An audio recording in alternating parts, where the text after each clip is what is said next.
Chapter 44 of the Adventures of Ferdinand Count Fathom by Tobias Smollett. This recording is in the public domain. His affairs being thus circumstanced, it is not to be supposed that he passed his time in tranquillity. Every day ushered in new demands and fresh anxiety; for though his economy was frugal, it could not be supported without money, and now not only his funds were drained, but also his private friends tired of relieving his domestic necessities; nay, they began to relinquish his company, which formerly they had coveted; and those who still favoured him with their company embittered that favour with disagreeable advice mingled with impertinent reproof. They loudly exclaimed against the last instance of his friendship for Fathom, as a piece of wrong-headed extravagance, which neither his fortune could afford nor his conscience excuse; and alleged that such specimens of generosity are vicious in any man, let his finances be never so opulent, if he has any relations of his own who need his assistance; but altogether scandalous, not to say unjust, in a person who depends for his own support on the favour of his friends.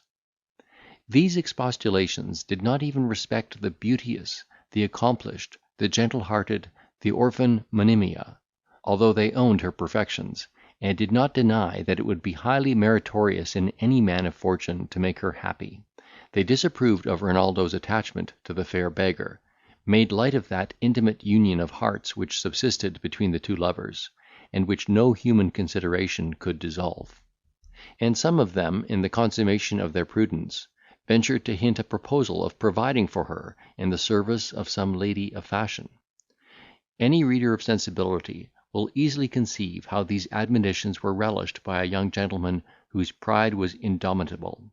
whose notions of honour were scrupulously rigid and romantic, whose temper was warm, and whose love was intense. Every such suggestion was as a dagger to his soul; and what rendered the torture more exquisite, he lay under obligations to those very persons whose selfish and sordid sentiments he disdained, so that he was restricted by gratitude from giving vent to his indignation, and his forlorn circumstances would not permit him to renounce their acquaintance. While he struggled with these mortifications, his wants grew more and more importunate, and his creditors became clamorous. Fathom, to whom all grievances were disclosed, lamented his hard hap with all the demonstrations of sympathy which he could expect to find in such a zealous adherent. He upbraided himself incessantly as the cause of his patron's distress, took God to witness that he would rather have perished in gaol than have enjoyed his liberty, had he known it would have cost his dearest friend and benefactor 1/10 part of the anguish he now saw him suffer; and, in conclusion, the fervency of his affection glowed to such a degree, that he offered to beg, steal, or plunder on the highway, for Renaldo's assistance. Certain it is, he might have recollected a less disagreeable expedient than any of these to alleviate the pangs of this unhappy lover; for at that very period he was possessed of money and movables to the amount of a much greater sum than that which was necessary to remove the severest pangs of the Count's misfortune. But, whether he did not reflect upon this resource, or was willing to let Melvil be better acquainted with adversity, which is the great school of life, I shall leave the reader to determine. Yet so far was he from supplying the wants of the young Hungarian, that he did not scruple to receive a share of the miserable pittance which that gentleman made shift to extort from the complaisance of a few companions, whose countenance he still enjoyed. Renaldo's life was now become a sacrifice to the most poignant distress. Almost his whole time was engrossed by a double scheme, comprehending his efforts to render his departure practicable, and his expedients for raising the means of daily bread. With regard to the first, he exerted himself among a set of merchants, some of whom knew his family and expectations; and for the last, he was fain to depend upon the assistance of a few intimates, who were not in a condition to furnish him with sums of consequence. These, however, gradually dropped off, on pretence of friendly resentment for his indiscreet conduct, so that he found himself naked and deserted by all his former companions, except one gentleman, with whom he had lived in the most unreserved correspondence, as with a person of the warmest friendship, and the most unbounded benevolence. Nay, he had actually experienced repeated proofs of his generosity, and such were the Count's sentiments of the gratitude, love, and esteem which were due to the author of these obligations, that he would have willingly laid down his own life for his interest or advantage. He had already been at different times accommodated by this benefactor with occasional supplies, amounting in the whole to about 40 or 50 pounds; and so fearful was he of taking any step by which he might forfeit the good will of this gentleman, that he struggled with unparalleled difficulty and vexation before he could prevail upon himself to put his liberality to another proof. What maxims of delicacy will not the dire calls of necessity infringe?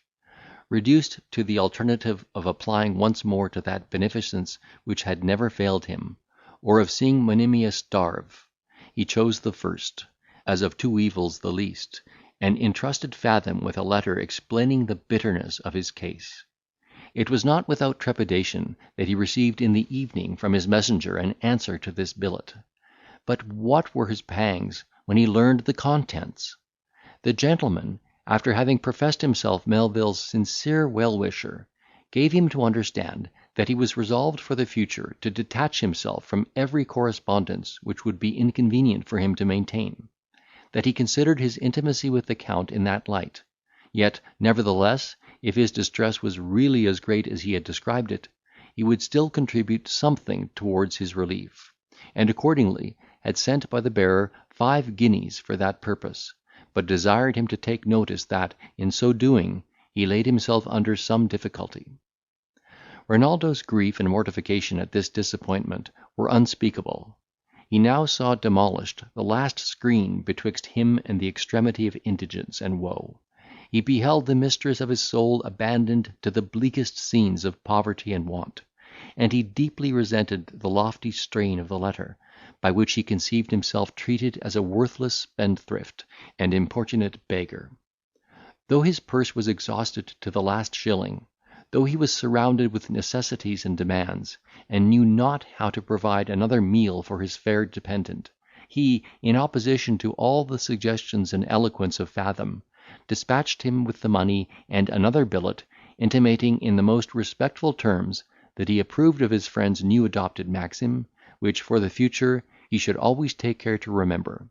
and that he had sent back the last instance of his bounty, as proof how little he was disposed to incommode his benefactor. This letter, though sincerely meant, and written in a very serious mood, the gentleman considered as an ungrateful piece of irony, and in that opinion complained to several persons of the Count's acquaintance, who unanimously exclaimed against him as a sordid, unthankful, and profligate knave, that abused and reviled those very people who had generously befriended him, whenever they found it inconvenient to nourish his extravagance with further supplies. Notwithstanding these accumulated oppressions, he still persevered with fortitude in his endeavours to disentangle himself from this maze of misery.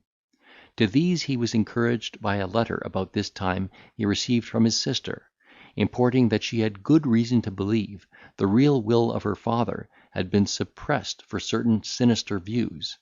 and desiring him to hasten his departure for Hungary, where he would still find some friends who were both able and willing to support his cause. He had some trinkets left, the pawnbroker's shop was still open, and hitherto he made shift to conceal from Monimia the extent of his affliction. The money broker whom he employed, after having amused him with a variety of schemes, which served no other purpose than that of protracting his own job, at length undertook to make him acquainted with a set of moneyed men, who had been very venturous in lending sums upon personal security. He was therefore introduced to their club in the most favourable manner, after the broker had endeavoured to prepossess them separately with magnificent ideas of his family and fortune. By means of this anticipation, he was received with a manifest relaxation of that severity which people of this class mingle in their aspects to the world in general, and they even vied with each other in their demonstrations of hospitality and respect, for every one in particular looked upon him as a young heir, who would bleed freely, and mortgage at cent per cent. Renaldo, buoyed up with these exterior civilities, began to flatter himself with hopes of success, which, however, were soon checked by the nature of the conversation, during which the chairman upbraided one of the members in open club for having once lent 40 pounds upon slight security. The person accused alleged in his own defence, that the borrower was his own kinsman, whose funds he knew to be sufficient; that he had granted his bond, and been at the expense of insuring his life for the money; and, in conclusion, had discharged it to the day with great punctuality. These allegations were not deemed exculpatory by the rest of the assembly, who with one voice pronounced him guilty of unwarrantable rashness and indiscretion, which, in time coming, must undoubtedly operate to the prejudice of his character and credit. This was a bitter declaration to the young Count, who nevertheless endeavoured to improve the footing he had gained among them, by courting their company, conforming to their manners, and attentively listening to their discourse. When he had cultivated them with great assiduity for the space of some weeks, dined at their houses upon pressing invitations, and received repeated offers of service and friendship, believing that things were now ripe for the purpose, he one day, at a tavern to which he had invited him to dinner, ventured to disclose his situation to him whose countenance was least unpromising; and as he introduced the business with a proposal of borrowing money, he perceived his eyes sparkle with a visible alacrity, from which he drew a happy presage. But, alas! this was no more than a transient gleam of sunshine, which was suddenly obumbrated by the sequel of his explanation; insomuch that, when the merchant understood the nature of the security, his visage was involved in a most disagreeable gloom, and his eyes distorted into a most hideous obliquity of vision. Indeed, he squinted so horribly, that Renaldo was amazed and almost affrighted at his looks, until he perceived that this distortion proceeded from concern for a silver tobacco box, which he had laid down by him on the table, after having filled his pipe. As the youth proceeded to unfold his necessities, the other became gradually alarmed for this utensil, to which he darted his eyes askance in this preternatural direction, until he had slyly secured it in his pocket. Having made this successful conveyance, he shifted his eyes alternately from the young gentleman to the broker for a considerable pause, during which he in silence reproached the last for introducing such a beggarly varlet to his acquaintance. Then, taking the pipe from his mouth, "Sir," said he, addressing himself to the Count, "if I had all the inclination in the world to comply with your proposal, it is really not in my power. My correspondents abroad have remitted such a number of bad bills of late, that all my running cash hath been exhausted in supporting their credit. Mr. Ferret, sure I am, you was not ignorant of my situation, and I'm not a little surprised that you should bring the gentleman to me on business of this kind. But, as the wise man observes, bray a fool in a mortar, and he'll never be wise." So saying, with a most emphatic glance directed to the broker, he rung the bell, and called for the reckoning; when, finding that he was to be the guest of Renaldo, he thanked him drily for his good cheer, and in an abrupt manner took himself away. Though baffled in this quarter, the young gentleman would not despair, but forthwith employed Mr. Ferret in an application to another of the society, who, after having heard the terms of his commission, desired him to tell his principal that he could do nothing without the concurrence of his partner, who happened to be at that time in one of our American plantations. A third being solicited, excused himself on account of an oath which he had lately taken on the back of a considerable loss. A fourth, being tried, made answer that it was not in his way; and a fifth candidly owned that he never lent money without proper security. Thus the forlorn Renaldo tried every experiment without success, and now saw the last ray of hope extinguished. Well nigh destitute of present support, and encompassed with unrelenting duns, he was obliged to keep within doors, and seek some comfort in the conversation of his charming mistress and his faithful friend. Yet even there he experienced the extremest rigour of adverse fate. Every rap at the door alarmed him with the expectation of some noisy tradesman demanding payment. When he endeavoured to amuse himself with drawing, some unlucky feature of the occasional portrait recalled the image of an obdurate creditor, and made him tremble at the work of his own hands. When he fled for shelter to the flattering creation of fancy, some abhorred idea always started up amidst the gay vision, and dissolved the pleasing enchantment. Even the seraphic voice of Monimia had no longer power to compose the anxious tumults of his mind. Every song she warbled, every tune she played, recalled to his remembrance some scene of love and happiness elapsed, and overwhelmed his soul with the woeful comparison of past and present fate.